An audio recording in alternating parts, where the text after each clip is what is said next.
Me revoilà. Cette fois, je vous propose de regarder la vidéo en premier et puis j'ajouterai quelques mots à la fin.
Voilà. C'est ce qu'on appelle en musicothérapie un extrait de communication sonore non verbale. Donc cette vidéo, elle a été réalisée avec un patient qui a une maladie de Parkinson évoluée, qui est resté quelques semaines chez nous en hospitalisation de répit. En fait, on a beaucoup travaillé d'abord sur l'écoute. C'était un monsieur qui écoutait beaucoup de rock. Donc je lui ai proposé au début de travailler avec des rythmes comme ça en écoutant ses musiques, ce qu'il aimait, la musique de rock. On a écouté un petit peu tous les groupes de rock des années 60, 80, voilà. Là, je trouve que c'est important là de mettre en scène, c'est pas une mise en scène, mais de mettre en avant l'engagement du corps du patient. Il avait, en ce qui le concerne, vraiment un manque de confiance en lui, en disant voilà, il était, oui, comme vous l'imaginez, gêné. Donc on avait vraiment travaillé avec ça. Au début, le fait de jouer en écoutant des musiques l'a aidé pour le rythme, et puis petit à petit, j'ai essayé de lui proposer de se dégager de ses écoutes musicales qu'on a continué à écouter, avec lesquelles il pouvait chanter ou quoi, mais de se dégager de ça pour pouvoir vraiment être là dans une création, une créativité qui faisait appel à ses capacités et qui ont vraiment favorisé ça et qui lui ont fait prendre conscience aussi de ce qu'il pouvait encore faire quand on était dans ce genre de moment de communication sonore. Alors, il n'arrêtait pas de me dire « je suis droitier hein. ». Alors oui, ça se voit, il est droitier. Mais on a aussi engagé beaucoup la main gauche qui suivait finalement le mouvement. Alors là, on voit à certains moments, on ne sait pas qui suit l'autre. Moi, je l'accompagne. Hein, c'est bien j'aime ce terme d'accompagnement qui existe à la fois dans les soins et dans la musique.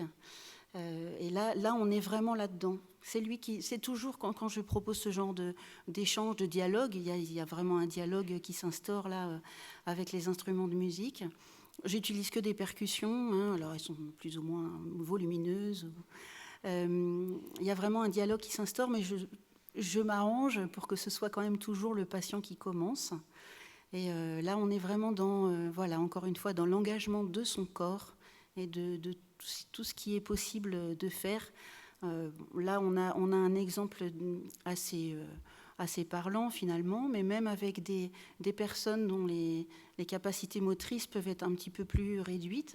Moi, j'ai des instruments aussi plus petits, plus réduits, avec lesquels on peut tout à fait continuer de dialoguer comme ça dans ce temps de communication. Voilà, à plus tard.